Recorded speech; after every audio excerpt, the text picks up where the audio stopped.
I request all of you to write a lot because when you write, you are influencing the world. You are influencing the thought process of the world. And therefore, I am earnestly requesting all of you to become academic writers. Write as a researcher, write with a purpose in mind. If you write with a very clear purpose in your mind, you're not deviating, you are influencing the world. And don't bind yourself with any ideology. Remain free from any ideology. What is an ideology after all? Some people are saying capitalism is an ideology, some people are saying socialism is an ideology. What is their result? By binding yourself to an ideology, you are losing the great things. If you are a socialist, just a minute, let me make my mobile silent. If you are a capitalist, you are losing a lot because you have lost the great Gandhian thought process, the great ideas of Gram Swaraj. If you are a communist, you have again lost a lot. You have lost the initiative, the willingness to contribute something, the creativity, the innovativeness. You have lost those things. Don't bind yourself with any ideology. You have to, if you have to bind yourself with the mission, the ultimate mission of helping the universe, ultimate mission of bringing prosperity, happiness across the globe. That's all. And if there are any ideas that can contribute to greater happiness of the world, welcome those ideas. Welcome. Keep your mind open. Keep your mind open. Any idea that can bind you is a jail. Why should you be jailed? The thought processes need liberty. Give complete liberty to your thought process. And if something is wrong anywhere, on any ground, use your pen, write against that. It is your humble duty. If developed countries are exploiting developing countries, if developed countries are ruining the economies of underdeveloped countries, if the modern policies, laws, regulations are benefiting large companies at the cost of small enterprises, then you should write about it. If you will not write, who will write for them? Our countries, or any country for that matter, is already ruined by small groups. And these small groups are not looking at the whole, they are not looking at the universe as a whole. They are just shouting for their small interests, completely ignoring the universe, the benefit of the universe. We and you, we teachers, we have to become the custodian of this universe. We have to take care of the interest of this universe. And we have to take care of the truth. We have to speak for the truth. So power of the pen is very important. Realize it and speak out. Wherever something wrong takes place in your perspective, you should present it. What is the difference between academic writing and writing by an ordinary person? The difference is when you are writing as an academician, you're presenting data, you're presenting evidence. It is based on reasoning. It is not based on emotions. It is not based on preconceived ideas. It is not based on certain ism or certain mental blocks. It is not based on any closed loop of thoughts. It is based on an open mind, based on logic, based on reasoning, based on discussion. Therefore, contribute your writing and be fearless. We academicians are the most fearless people. We should always remain fearless. Why should we worry about anything? Because we are trying to write something which is truth, and we are trying to present what are the fact evidences, and we don't have any ideology, we do not have any close boundaries of thoughts. Any close boundaries of thoughts or any ideology can ruin us and can ruin the world. That is for sure. Therefore, keep our mind open and start writing. Understanding the framework, putting your thought process in proper format, presenting it to the world in a very respectful manner is what academic writing is all about. And we are fortunate we have taken it as our profession. Every academician has a duty to contribute to the welfare of the world, to contribute to nature, to contribute to the happiness of the mankind through writing. So, writing is our religion, writing is our duty, writing is the most fundamental work that we are doing, along with teaching and research. So, writings are based on our insights, our understandings. Our insights are the most important contributors in our process of writing. And when we are writing, we are able to create intellectual property. I am personally not in favor of any intellectual property. I personally believe if any knowledge is created, this knowledge belongs to the world, and everybody should have the right to use that knowledge. If I am creating some knowledge, I may be having a false notion that I have created this knowledge, because nobody is actually solely creator of knowledge. Because before us, a lot of people have contributed to knowledge development. We have contributed only 1% or 10% to it. We have taken up so much knowledge from our past, and we have just added a few more knowledge to that and presented it to the world. And now we claim it's my intellectual property, it's my creation. It's a false notion. The world has gifted every one of us so much of knowledge free of cost. Why should we carry a false notion that we have created a knowledge? But anyway, in the modern parlance, anybody who is able to create some content, some design, some new method is creating intellectual property. Because this is how the world is today behaving, therefore I am accepting. And we don't have any option also. Because although I write a lot on this issue, I write a lot on academic platform that let's abolish all these intellectual property laws. But then nothing is going to work, I know, and therefore we have to go with this system. So let us accept the laws of the world.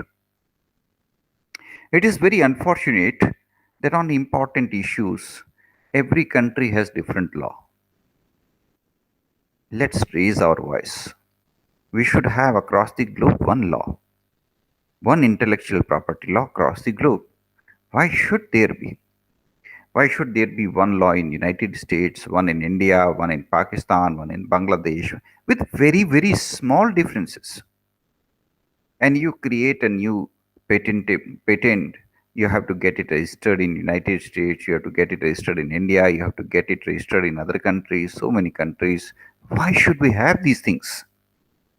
I really wonder, why don't international organizations like WIPO think over these issues? Why don't they ask every country to abide by single law, single regime, single system, and single registration? Any by single registration should enable anyone to obtain intellectual property if you really want to create it. I do not know how will it happen, but it is, as I told you earlier, it is our duty to raise our voice, use our pen, and ask the world. That's what we will do, and we will keep on doing it. We will not succumb. These are not acceptable to us, means we will not accept. Obviously, we'll express our writing and we will continue to write, but we have to live in the present system, so therefore we have to accept it. Now, intellectual property has a lot of aspects, but a few aspects that are very important I'll talk to you. One is copyright. Copyright is related to any text material that you write, any uh, song that you compose and sing, any all such, art, crafts, all these things carry copyright. Copyright means nobody else can copy without the permission of the originator. You have written an article. This is your property. Nobody else can copy it. This is, in simple terms, copyright. What is the difference between patent and copyright? Patent is related to method. If you have created new method, new technology, new process, new invention, then you get a patent. So your method is your patentable method, is your intellectual property. If somebody else wants to use it, they have to pay royalty to you. Nobody else can use without your consent. Then, of course, trademarks are also there. Generally, that is not much related to us, but we should not violate anybody's trademark. We should not use some other organization's logo or other symbols without taking consent. We are not creating any trademark generally, but we should not violate anybody's trademark laws. Then, okay, these are the common intellectual properties that affect us as a writer. Every writer, before you start your journey, you should read the copyright law of your country. Every country has copyright law, separate law. It is unfortunate. The organizations like WIPO, World Intellectual Property Organization, should look at it. WIPO should try to ensure that every country has single law and every intellectual property should be registered at a single point. Why should we have separate registrations in separate countries? So this is a big loophole anyway. But the copyright laws of different countries, intellectual property laws of different countries are not the same, but slightly similar with some differences here and there. So it is your duty that before you start writing, you should read copyright law, you should read patent law, you should read intellectual property laws, procedures, regulation, so that you do not violate any law. It is assumed that you know the law. And if you make a mistake, if you commit a crime, you are responsible. You cannot say, I did not know it. No, it is your duty to know these laws. So, copyright. When you write an article, a poem, an essay, a research paper, you are creating intellectual property and you hold the copyright. Whether you get it registered or not, it is your property. Copyright is created as soon as you create the content. Whether you publish it or not, it is your copyright. You can get it registered for betterment. That would be better. If you want to get it registered, fine. You can apply to the registrar of copyright, pay the prescribed fees, get registered. Copyright is with you. But if you don't get registered, it doesn't mean that anybody can copy it. Nobody can copy it. If it is your creation, it is your right. Nobody else can copy it. Nobody else can use it. It is your right. So, of course, in law, a lot of exceptions are there. We'll not talk into detail for them. For example, uh, any disabled person, if that disabled person can benefit from your content, he has the right to use your content without taking your permission. There are so many exceptions given in the law and all those things, which we will not discuss now. But fundamentally, if you have created any article, if you have written any article, if you have written any essay, if you have written any poem, if you have written any research paper, you hold the copyright. So when you get it published, what happens at that time? The publisher asks you to assign the copyright. So the publisher will ask you, send you a form in which you will put your signature. I mean, you have to write from your own hand. I mean, digital signatures are not permitted as yet in this field. So you will sign and assign the copyright to the publisher. Now the publisher has got the copyright from you. So if you have mentioned a period of copyright, that's fine. If you have not mentioned, it is assumed that it is for 5 years. Now the copyright belongs to the publisher, but primarily the copyright is yours. You have assigned it to the publisher, and now publisher will publish it, and the publisher makes an agreement with you, and that agreement is between you and your publisher, which you have to follow, and obviously which will ensure that the publisher's interests are not violated, because some publishers do sell your articles, research papers, and therefore they would not like you to share the article with anybody without their consent. So this is between you and your publisher. You have to understand the guidelines or the detailed procedures which your publisher will give it to you. So when, as a writer, when you submit your manuscript to the publisher, the first step that the publisher will do before publishing is to get a copyright declaration from you. If the publisher wants, the publisher can also check it. Generally, every publisher, before publishing your paper, would undertake plagiarism check. They may use any software, whichever they are comfortable, and check whether the content is original content or not. So, whether they do it or not, ultimately it is your responsibility because you have given to the publisher.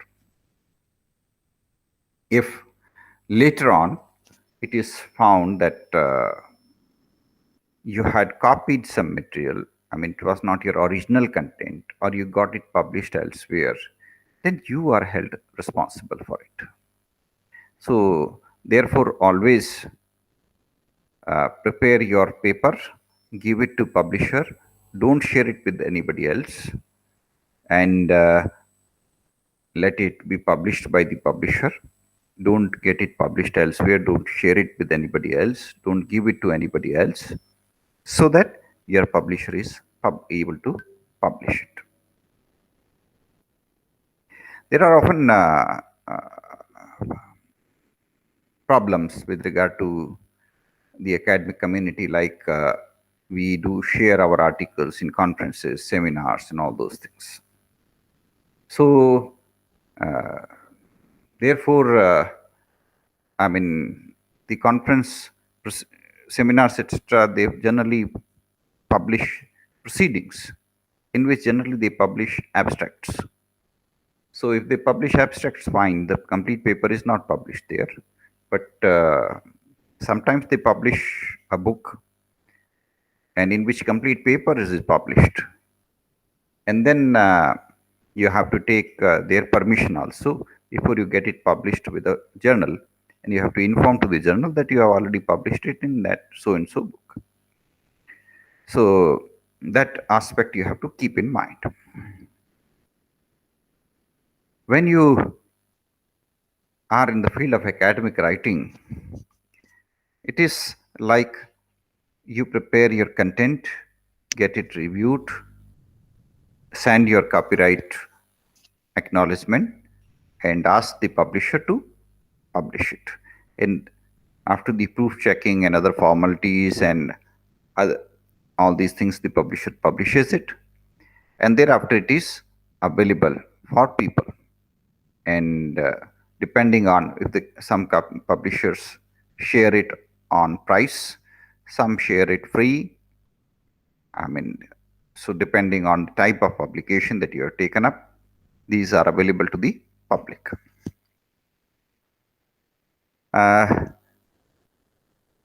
When I started my academic career, I always wanted to get money for my articles.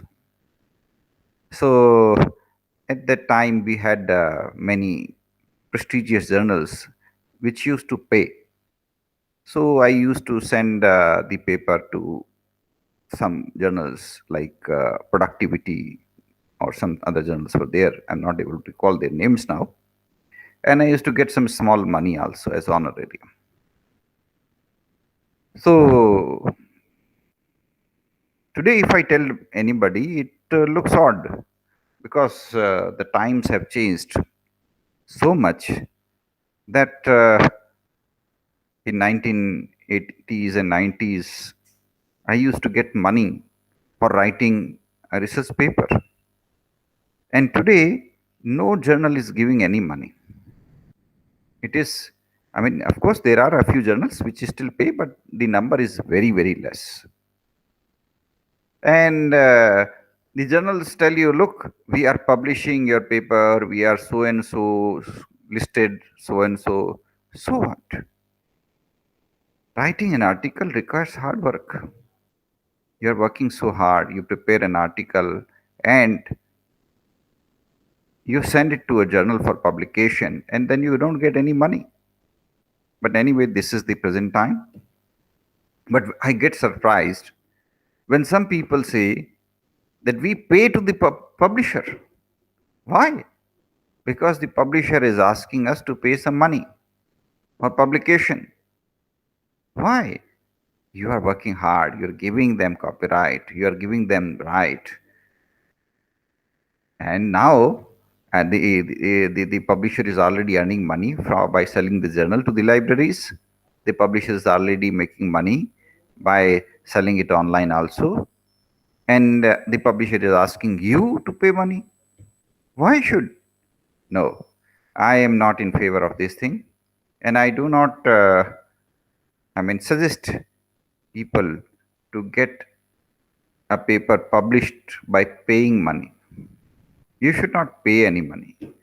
Rather, it is the publisher, it is the journal who should pay you money. If they do not pay, fine, no problem. At least you should publish without payment of money. So the journal is getting benefited from your contribution. The value and the worth of the journal will also increase. And when you are writing an article, you are able to influence the world. Therefore, there are so many issues that are confronting us on which we need somebody to write with data, facts, evidence. Because on so many issues, people are speaking without data, without facts. That means we require some academicians to write. For example, look at farmers' agitation. Now, for doing agitation, there are some people who are paying money, and every day, lot of people are coming. They are being paid, and they are doing agitation. This is what is happening. What is this?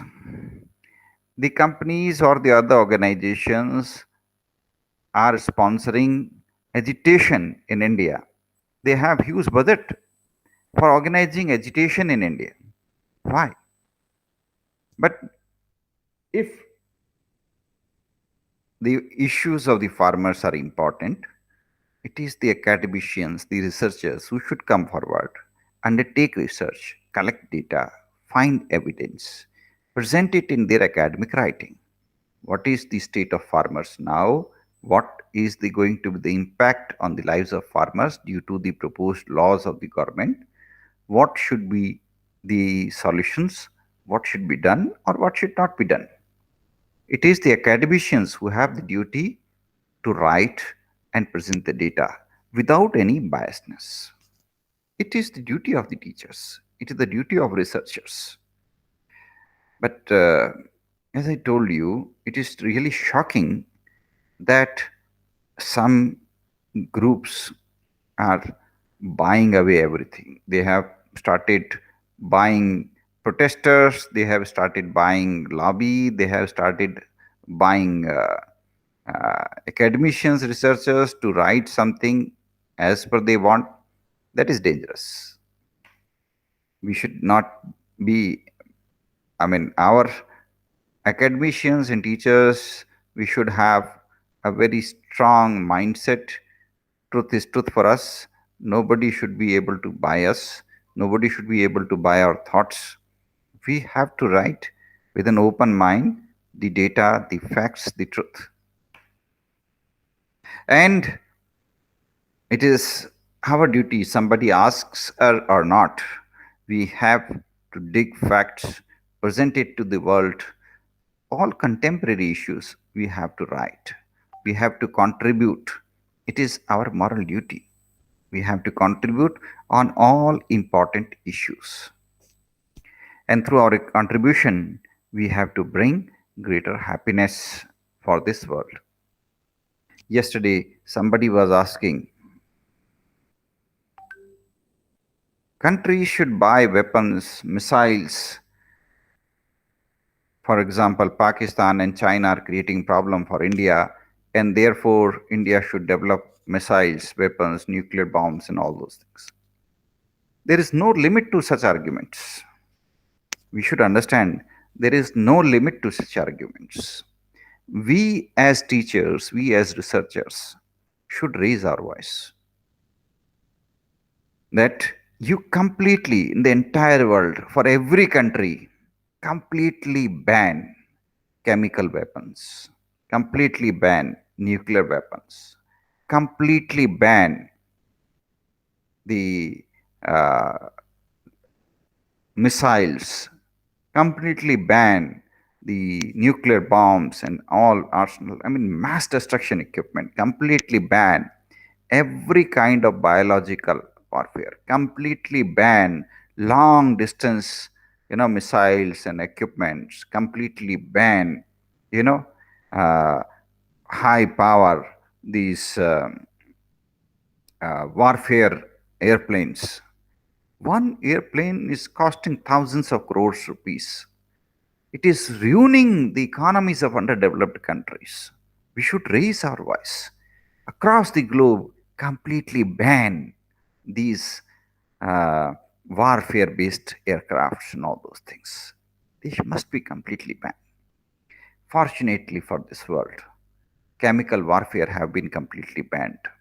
Biological warfare have been completely banned. And uh, succeed in getting all these things banned. And therefore, that money will then divert towards poor people, poverty, hunger. Look at the world. Look at our country, India. 40 crore people are below poverty line. Still, even today, hundreds of villages are there without access to drinking water. Hundreds of villages are such which have either no electricity or electricity for less than 10 hours a day.